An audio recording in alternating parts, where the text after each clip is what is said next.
Hey guys, स्वागत है आप सबका एक बार फिर से आपके अपने कॉमिक एडिक्शन में। तो गाइस, आज हम करने जा रहे हैं the legend of the dark night का सेकंड एपिसोड। तो अब ज्यादा बकबक ना करते हुए अब हम बढ़ते हैं हमारे आज के एपिसोड की ओर।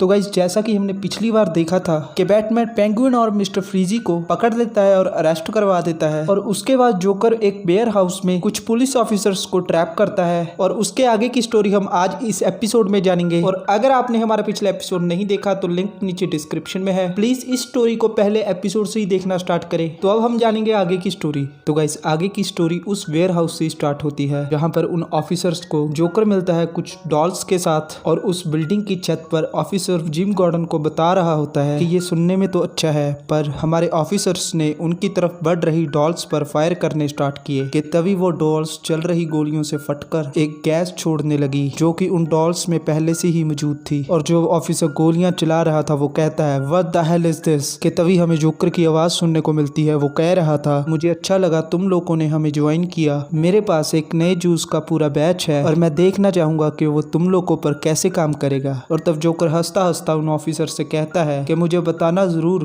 कि ये तुम्हें कैसा लगा। और तब वो ऑफिसर्स उस गैस के कारण अपना आपा खोने लगते हैं और वो कांपने लगते हैं और जोर जोर से उनके दांत पचने लगते हैं, और अब उन्हें सांस लेने में भी दिक्कत होने लगती है। और तभी वो हंसना शुरू कर देते हैं, और ये इस बुरे समाज के लिए सबसे मजेदार पल था। और वो जोकर को कुछ कहने की कोशिश कर रहे होते हैं कि तभी जोकर ऊपर रेलिंग पर खड़ा उनसे कह रहा होता है मैं तुम लोगों को सुन नहीं पा रहा, जरा जोर से, आखिरकार तुम लोग एक पुलिस वाले हो। और तब वो ऑफिसर जिम गॉर्डन को बताता है कि जोकर उन लोगों को देख रहा था अपनी मौत से डील करते हुए, और उनकी लाइफ का ये पल जोकर के लिए बहुत मजेदार पल था। कि तभी बाकी के ऑफिसर्स भी अपने गले में कुछ प्रॉब्लम महसूस करते हैं और वो भी खांसने लगते हैं। और तब जिम गॉर्डन उस ऑफिसर से कहता है कि जोकर एक पागल कातिल है, मैं इस बात को शर्त लगाकर कह सकता हूँ कि वो उस वक्त उस माहौल के हर एक सेकंड को बहुत एंजॉय कर रहा होगा। और तो वो ऑफिसर जिम गॉर्डन को कहता है कि मुझे मेरे बाकी साथियों ने बताया जो उस वक्त उस जगह मौजूद थे कि वो ऑफिसर्स प्रेयर्स कर रहे थे, वो उस वक्त उस जगह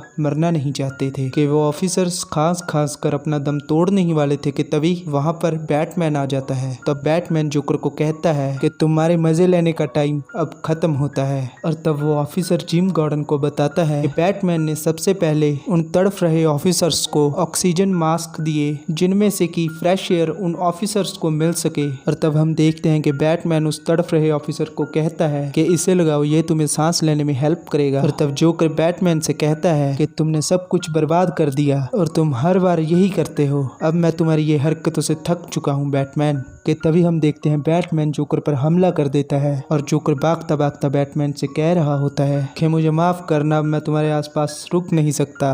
कि तभी जोकर हंसते हंसते वहां से भाग जाता है। वो ऑफिसर जिम गॉर्डन से कह रहा होता है कि उस रात बैटमैन ने कई जानें बचाई कमिश्नर। कि तभी हम देखते हैं बैटमैन उन ऑफिसर्स को अपने पास से कुछ ब्लू कलर की वाइल्स दिखाकर कहता है कि ये उस गैस की एंटीटॉक्सिन है, ये तुम लोगों के लिए काफी होगी, और इस बात को मेक श्योर कर लेना कि एक बंदा सिर्फ एक वाइल को ही इस्तेमाल करे, और ये एंटीटॉक्सिन तुम्हें उस गैस के असर से बाहर निकालेगी, तुम्हारे नर्वस सिस्टम को ठीक करने के काम आएगी। तब वो तड़प रहे ऑफिसर्स बैटमैन को थैंक्स कहते हैं उनकी हेल्प करने के लिए। और तब बैटमैन उस वाइल को देखकर कह रहा होता है कि अब मेरे लिए ये बस आखिरी वाली बची है। और तब हम दूसरी तरफ देखते हैं कि जोकर अपने चॉपर के पायलट को गले से पकड़कर उसे कहता है कि बेवकूफ, तुम्हारा ध्यान किधर था, मैं तुम्हें इतने पैसे इस बात के दे रहा था जब बैटमैन आएगा सबसे पहले वो तुम्हें दिखेगा, पर तुम अब किसी काम के नहीं हो और तुम्हें पता तक नहीं चला कि बैटमैन कब आया। और तब जोकर उस पायलट से कहता है कि अब तुम्हारा यहाँ पर कोई काम नहीं, अब मैं तुम्हें अपने साथ इस चॉपर में नहीं रख सकता और मैं तुम्हें अभी इसी वक्त काम से निकालता हूँ। तब जोकर उस पायलट को चॉपर से बाहर फेंककर खुद उस चॉपर को चलाने लगता है। तभी हम देखते हैं बैटमैन उस वेयर हाउस से चॉपर की तरफ भाग कर आ रहा होता है, और तब जोकर कहता है कि मुझे उस बैटमैन की एक बार फिर से स्मेल आ रही है। तब बैटमैन भागता भागता कह रहा होता है कि भगवान जानता है कि वो इस गैस के साथ हवा में अब क्या करने वाला है। और तब जोकर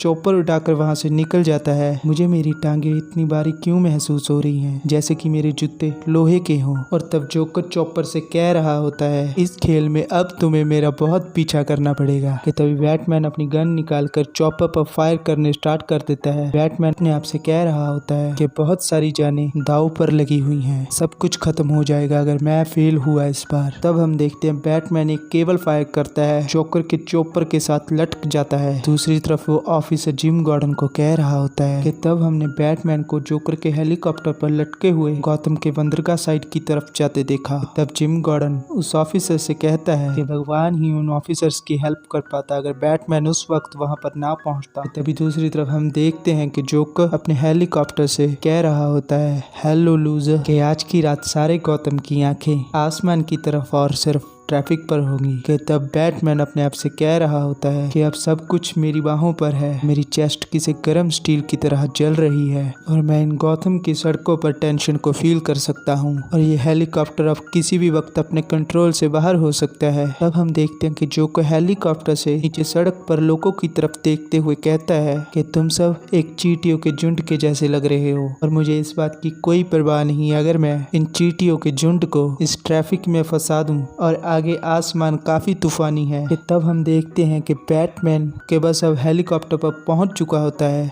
और तब जोकर कहता है कि शायद फोरकास्ट में आज थोड़ी सी पॉइजन की बारिश होने वाली है। और अब हमें समझ आ चुका था कि जोकर जहरीली गैस को पूरे गौतम के ऊपर बरसाने वाला था आसमान से। कि तभी हम देखते हैं कि बैटमैन के हाथ उस हेलीकॉप्टर से फिसल रहे होते हैं, पर बैटमैन संभलते हुए जैसे तैसे कर उस हेलीकॉप्टर की खिड़की के पास पहुंच जाता है। कि तभी हम देखते हैं कि फाइनली बैटमैन अब उस चॉपर का दरवाजा खोलकर अंदर जाने लगता है और जोकर को कहता है, बहुत हुआ जोकर, अब तुम हार चुके हो। कि तभी जोकर बैटमैन को देखकर चौंक जाता है और तब जोकर कहता है, तुम यहाँ पर कैसे? तुम मुझे पागल कर रहे हो बैटमैन। बैटमैन जोकर को कहता है, इस हेलीकॉप्टर को अभी नीचे उतारो। कि तभी हम देखते हैं कि जोकर उस हेलीकॉप्टर से एक डॉल उठाता है, उसे बैटमैन की तरफ फेंक कर बैटमैन से कहता है कि अभी तुम बस इसके साथ खेलो। कि तभी वो डॉल फट जाती है, इसमें से वो गैस पूरे हेलीकॉप्टर में फैल जाती है। तब बैटमैन जोकर से कहता है कि तुम पागल हो, तुम हम दोनों को मार दोगे। तब जोकर बैटमैन से कहता है कि अभी मैं एक ऐसे बंदे के पास से आ रहा हूँ जिसने गौतम से ऊपर 20 मंजिल सिर्फ एक रस्सी पर अपनी रात बिताई और वो काफी अमीर है। तब जोकर खांसते खांसते बैटमैन से कहता है कि इस चीज में सच में एक किक है। तब वो हंसते हंसते आगे कहता है, और ये सिर्फ एक गैस है। और तब जोकर खांसता खांसता बेहोश हो जाता है। तब बैटमैन उससे कहता है कि तुम सचमुच पागल हो। जोकर के बेहोश होने के कारण वो हेलीकॉप्टर समंदर में क्रैश कर जाता है। ये एपिसोड यहीं खत्म हो जाता है। और गाइस, ये एक डीसी की लेटेस्ट कॉमिक है। आई नो ये स्टोरी समझने में थोड़ी सी कॉम्प्लिकेटेड है, इसलिए मैं आपको एक बार ब्रीफ कर देता हूँ कि इस स्टोरी में चल क्या रहा है। गाइस, ये स्टोरी जिम गॉर्डन और उसके ऑफिसर के नजरिए से दिखाई जा रही है। पिछले एपिसोड और इस एपिसोड में अब तक जो भी हुआ है वो सब कुछ ऑलरेडी पास्ट में हो चुका है और ये सब कुछ जिम गॉर्डन और उसका ऑफिसर लोगन उस बिल्डिंग पर खड़े डिस्कस कर रहे हैं कि आखिर ऐसा क्या हुआ था उस रात। वो ये सब कुछ डिस्कस इसीलिए कर रहे हैं क्योंकि बैटमैन गॉथम से गायब हो चुका है और इस कॉमिक्स के आगे के एपिसोड्स काफ़ी इंटरेस्टिंग होने वाले हैं और ये कॉमिक आपको और कहीं नहीं मिलने वाली हमारे चैनल के अलावा।